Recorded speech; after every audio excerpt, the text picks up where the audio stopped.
أعوذ بالله من الشيطان الرجيم بسم الله الرحمن الرحيم والصلاة والسلام على رسول الله وعلى آله وصحبه أجمعين من يهده الله فلا مضل له ومن يضلل فلا هادي له وأشهد أن لا إله إلا الله وحده لا شريك له وأشهد أن محمدا عبده ورسوله رب اشرح لي صدري ويسر لي أمري واحلل عقدة من لساني يفقه قولي. As Brother Faris told you, this is my new home now, alhamdulillah, for now. And it's interesting when you talk about homes because I think that because I've been traveling so much in the last few years and even moving so much, it becomes difficult to call something home. And I think that there's something that's positive about that, and that is that the Prophet ﷺ told us that we should actually strive to be in this world like a traveler or a stranger. And when you reflect on this advice that he's giving, you know, he goes on to say that, you know, when he was actually being offered a comfortable place to sleep, and he said, "Mali walid dunya, what do I have to do with this life?" He says, "I'm like a traveler who stops in the shade of a tree for a while and then just continues on his path." And when you think about the concept of being a traveler, I'm actually sitting here and I'm thinking how it actually feels different for me to speak here in Raleigh than it does when I'm traveling. There's a certain sense when you're traveling of being a stranger. And I think that whenever I'm traveling, I feel more dependent on Allah subhanahu wa ta'ala somehow naturally. Those of you who are here, who are not from Raleigh, there's a sort of feeling of being strange anytime you're traveling or you're in a strange place. So when the Prophet ﷺ is advising us to be in this life like a traveler, we have to reflect about that statement. What does that mean, and how does that translate to our, our reality, or how we live our life?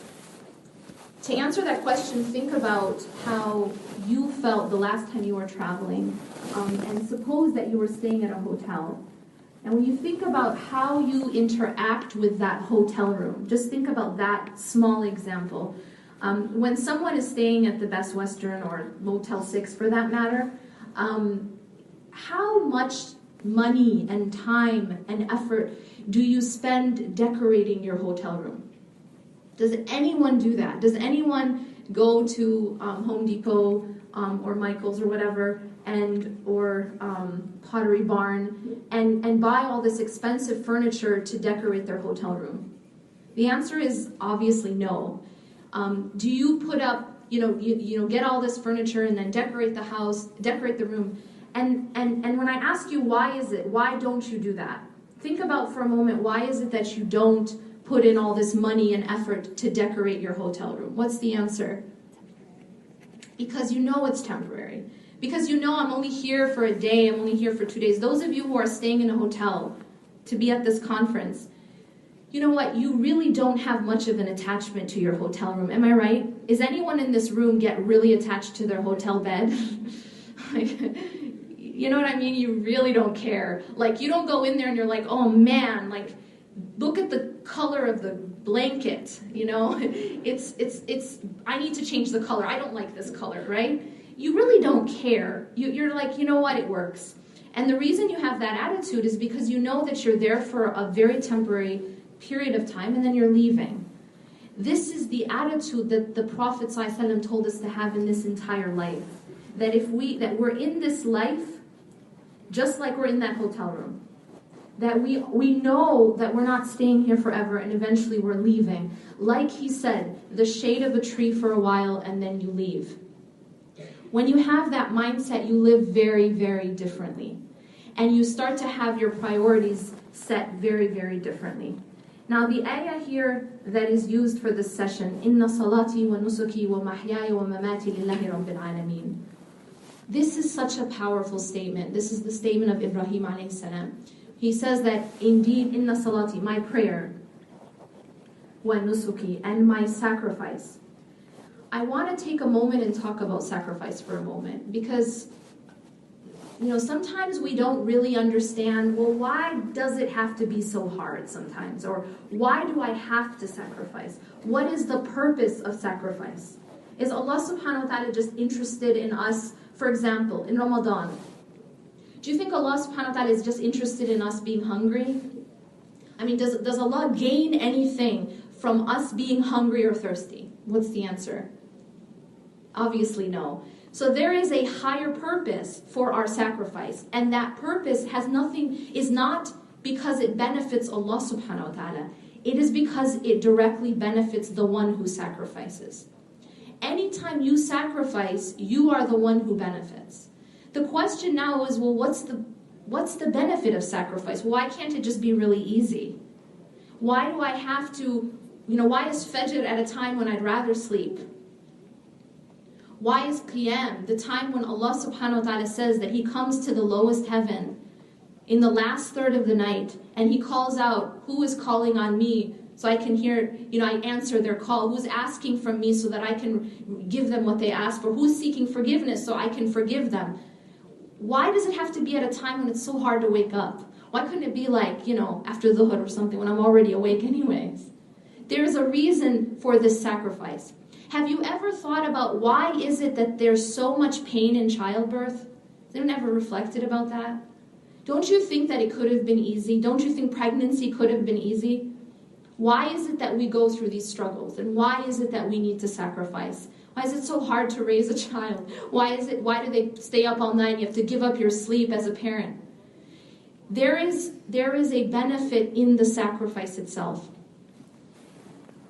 Allah subhanahu wa ta'ala says in the Quran that you will not reach وَلَن تَنَالُوا الْبِرَّ حَتَّى تُنْفِقُوا مِمَّا تُحِبُّونَ. This is a very, very powerful and profound statement. Allah subhanahu wa ta'ala is saying that you will never reach true righteousness or true goodness. Bir. You will not reach true righteousness until you give from that which you love. Until you give from that which you love. So you can give, I'm going to use the example of charity. When you're giving to charity, maybe you're collecting clothes to give to Goodwill or something. And you know how you can collect like all your old stuff that you don't really like anyway? That action, yes, Allah subhanahu wa ta'ala can reward you for it, but that's not what's being talked about here. There is a difference between giving that which you love and giving that which you really don't care much about. They are not the same. The effect of giving what you love. Now that's where I want us to go. What's the benefit of giving from that which you love? What's the benefit of that? This brings us back to the very purpose of our creation. Allah subhanahu wa ta'ala tells us, وَمَا خَلَقْتُ الْجِنَّ وَالْإِنسِ إِلَّا لِيَعْبُدُونَ. You know how a lot of people go through life, if they're awake, and they ask this question, what's my purpose? Right? What am I doing here? Where did I come from and where am I going? Pretty much anyone, if they're paying attention, asks these questions. Right? Allah has answered that question in this ayah. He says that He has created jinn and ins for no other purpose. Notice that the way that this ayah is structured is actually very important. وَمَا خَلَقْتُ الْجِنَّ وَالْإِنسِ. It actually begins with a negation. Like, it doesn't just say the purpose of your creation is. It says that we have not created we have not created humans and jinn. وَمَا خَلَقْتُ الْجِنَّ or jinn وَالْإِنسِ, jinn and ins, for any other purpose. For any other purpose. And then Allah subhanahu wa ta'ala says the one purpose. So you first delete any other purpose. Like, I wasn't put on this earth to make as much money as possible. I wasn't put on this earth to be as thin as possible. I wasn't put on this earth to be, have the highest status as possible. But rather, there's just one purpose. And that's ubudiyya, to be a abd to Allah subhanahu wa ta'ala. So it becomes very important to understand what that means. What does it mean to be a abd? What does abd mean? Slave. Illa liya'budun, except to fulfill this purpose of ubudiyya, this purpose of slavehood to Allah subhanahu wa ta'ala. Under that is so much. But ultimately, it is to give my heart solely to Allah subhanahu wa ta'ala.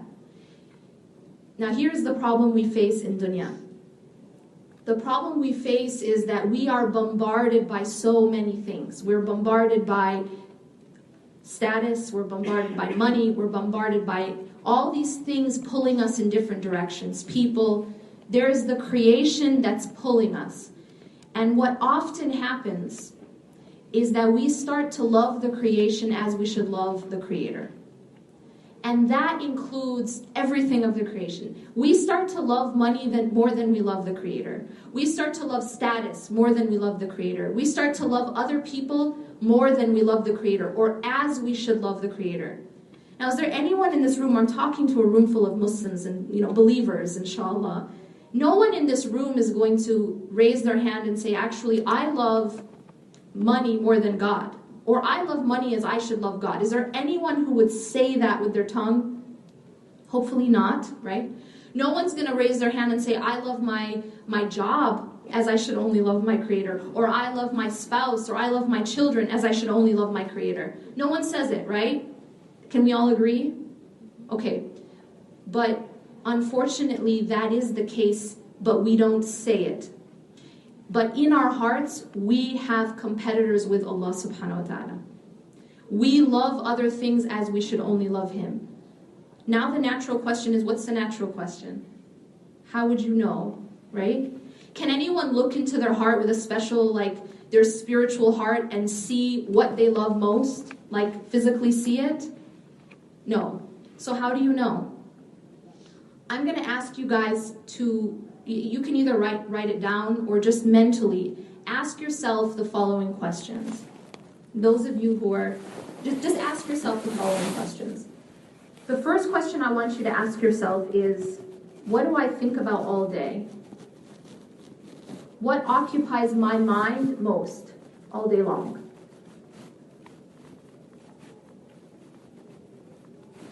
So something comes to mind. We're aware that there's something that we think about a lot. Right now, what do you think about most? Does everyone have some answer in their brain? Or are people completely unaware? We have some answer, right? Okay. What am I most afraid of losing? There's things in our life which we become very, very anxious at the thought of losing. What is that? What am I most afraid of losing? It causes actually a physical reaction. Sometimes it's your heart will start pounding. Sometimes just the thought of losing this thing. Sometimes it's your mother, it's your father, it's your spouse. It's something. So what is that thing? Does everyone have an answer in their brain? Yes? Can you nod if you do? Okay, because everyone has a very blank look on their face. I like nodding, so I know you get what I'm saying. Third question. What makes you cry? The last time you cried, what was it about? And then the time before that. And the time before that. What's causing you to cry? Do you guys know the answer? Do you have an answer? Okay. Next question. The last time you got really, really angry, the last time you lost it, you were just so angry, what was it about? And what was being threatened when you got angry? Was it your ego? Was it your money? Was it your business? What was it that made you really angry?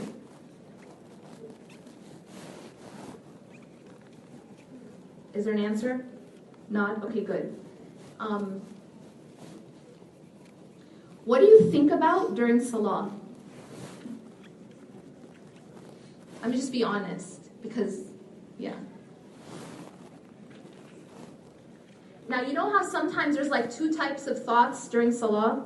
There's the random thought, something that came to your brain that never came to your brain ever before or ever after. It's weird. That's most likely shaitan, just trying to distract you. But then there's another type of thought, which is a persistent thought. It's that same thought you were thinking about before you prayed, and the same thought you're going to think about after you pray, and the same thought that keeps you up at night, and the same thought that the first thing you think about in the morning and the last thing you think about before you sleep. So it's the same thing you're thinking about in salah. So what is that thing? You guys have an answer? I only saw a couple nods. Okay. Lastly, I want you to ask yourself this question. What causes me the most pain in my life? What's the cause of my, what's that thing that hurts me again and again and again? What is it? What is it related to?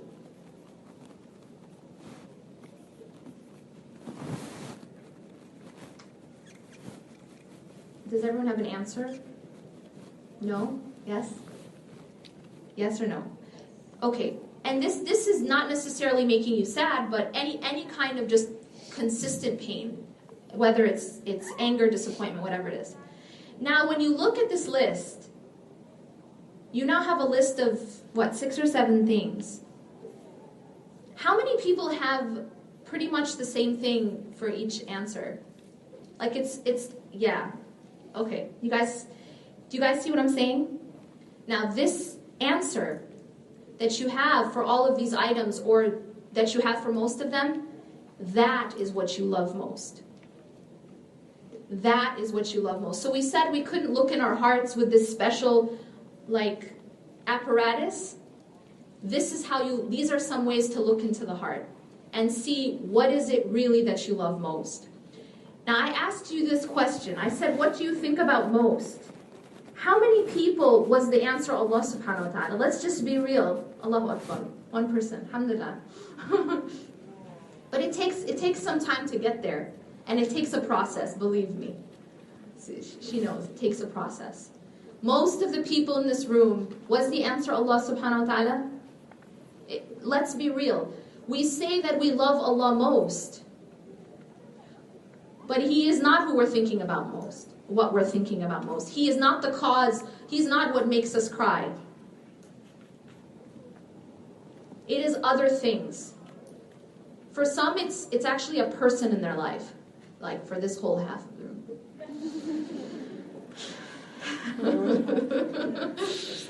Everyone has their attachments. And for women, it tends to be other people. That's our attachment. Sorry, guys. Maybe it may or may not be that for men. It may be something else. It may be their job. It may be their ego. Maybe status. Maybe money. Whatever it is. But it's something. And most of the time, it has nothing to do with Allah subhanahu wa ta'ala. So are we on the same page now? So we start to recognize now, wait, this is what I really love most. Now I'm going to tell you what happens when you love something other than Allah as you should only love Allah. There's a couple consequences of this. The first consequence is that thing, that thing that you wrote to answer these questions, becomes the cause of your greatest pain. You're taking your heart and you're doing something to it that you were never supposed to do. Because the heart is created by Allah for Allah. Does that make sense? Meaning that your greatest love and your deepest love is supposed to be for your Creator. And when it is for something else, and when there's anything competing with that, it breaks the heart.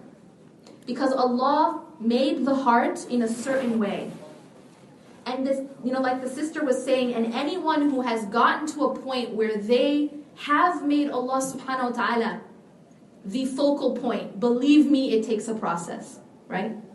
It takes a long process sometimes. And sometimes it actually is a long process of that pain that comes with putting something else there.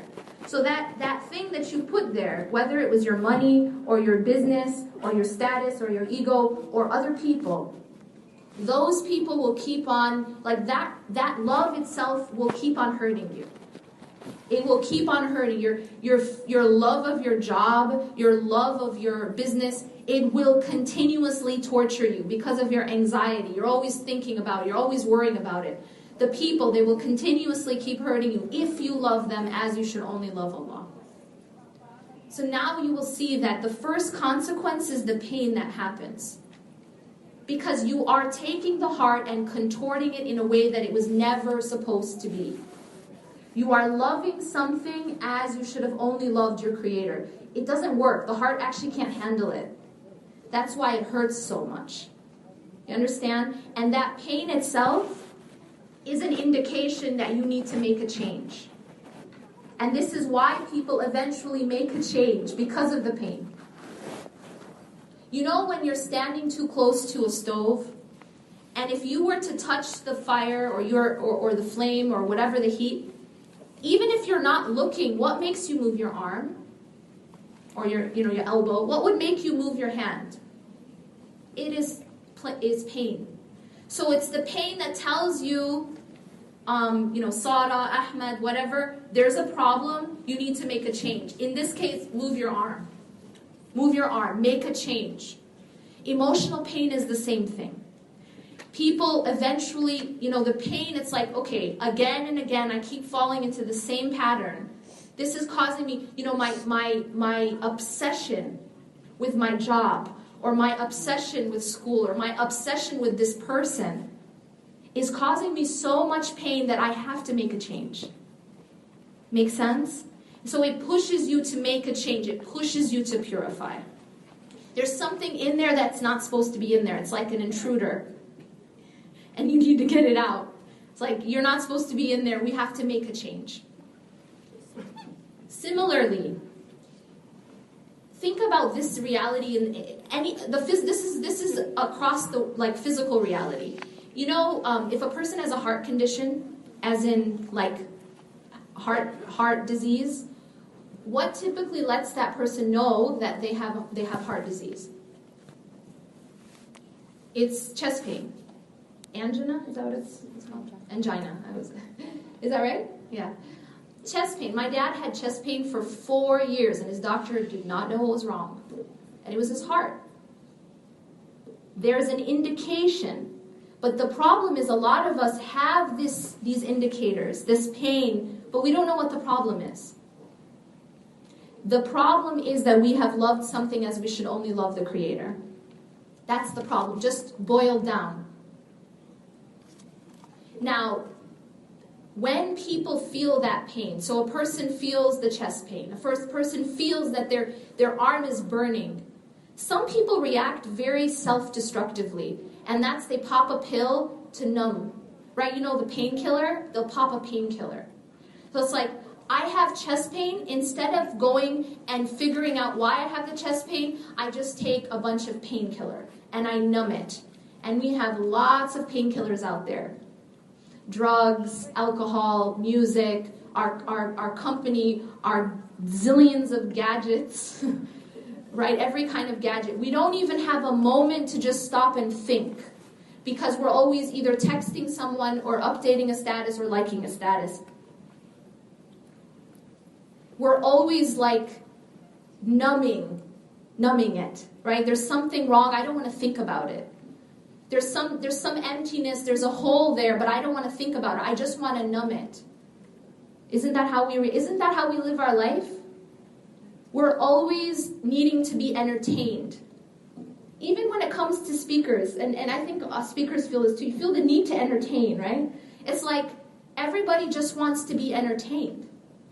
Sometimes I feel like it's like you have to be, some speakers, they have to be over the top, and it's like, just entertain them. It's like, no, we're not clowns. The fact is that we are so used to demanding this constant entertainment. I have to constantly be stimulated somehow, because I don't want to think.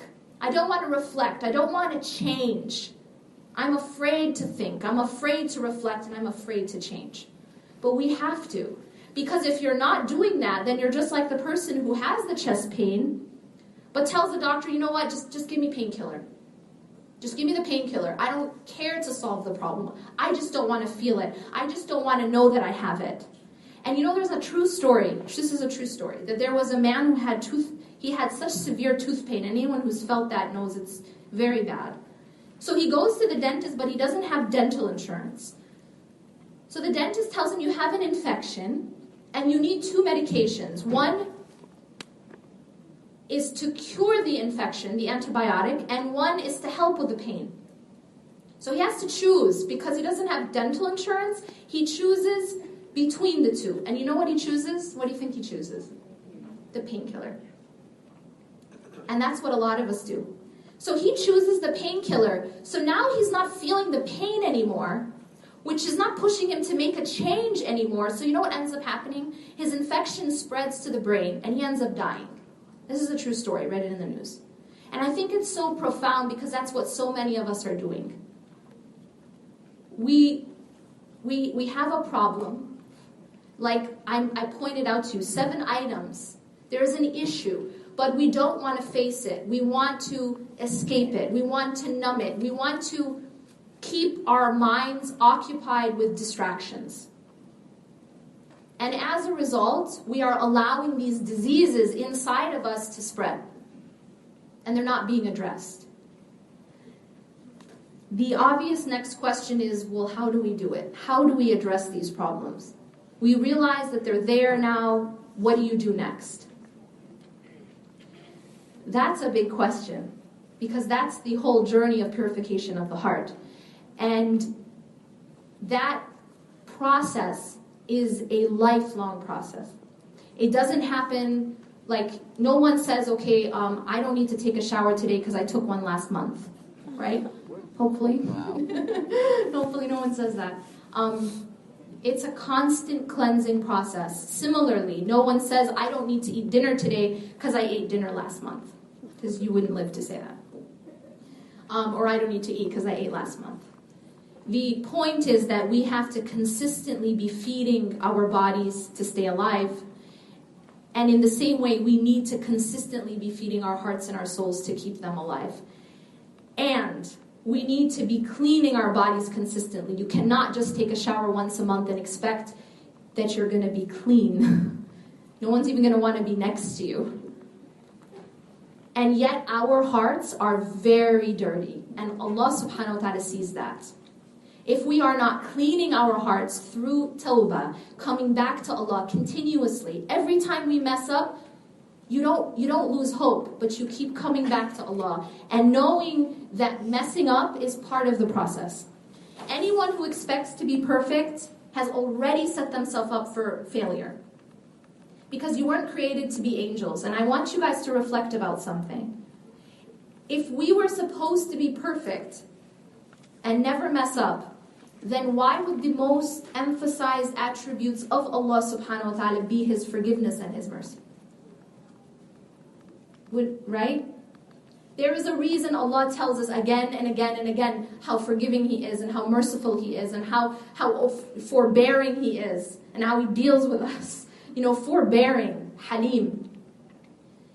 Because we will mess up, we are not perfect. So we have to know that that's not what's expected of us. But what is expected of us is that we don't lose hope. Because it was shaitan, that was shaitan's problem. We've heard the story of Iblis so many times as growing up, but we don't really reflect about the story. What was the problem that shaitan did? And if I ask you that, you're all going to say it was that he was arrogant. Yes. You're going to say it was because he didn't bow to Adam. Yes. But let me ask you this. Had he done that and then repented, would Allah not have forgiven him? Didn't Adam repent? You guys see where I'm going? Adam ate from a tree he wasn't supposed to. We know that. And yet Adam ended up becoming a prophet. Even though he did something he wasn't supposed to, but he did something important in between. What did he do in between? رَبَّنَا ظَلَمْنَا أَنفُسَنَا وَإِن لَمْ تَغْفِرْ لَنَا وَتَرْحَمْنَا لَنَكُونَنَّ مِنَ الْخَاسِرِينَ. He repented. He said, "Oh, my Lord, we have wronged our own selves. And if you do not forgive us and have mercy on us, we will indeed be among the wrongdoers."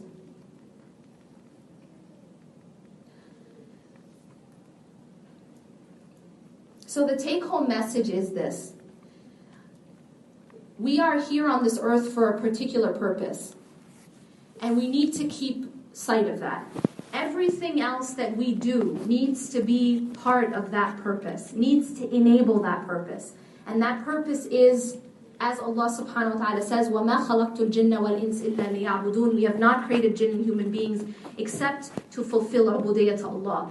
Fulfilling ubudiyyah to Allah includes and is driven by loving Allah more than anything else. If we do not love Allah more than anything else, we can't do it. Because the problem is human beings are driven by love. It's the strongest motivator and the strongest driver. If you want to see someone acting insane, look at someone who's in love. It's like insanity. People will do crazy things. They'll kill, they'll steal, they won't sleep, they won't eat. Am I right? I'm not making this up. They'll kill themselves, they'll kill others. People act crazy. Because when you love something, you become a slave to it.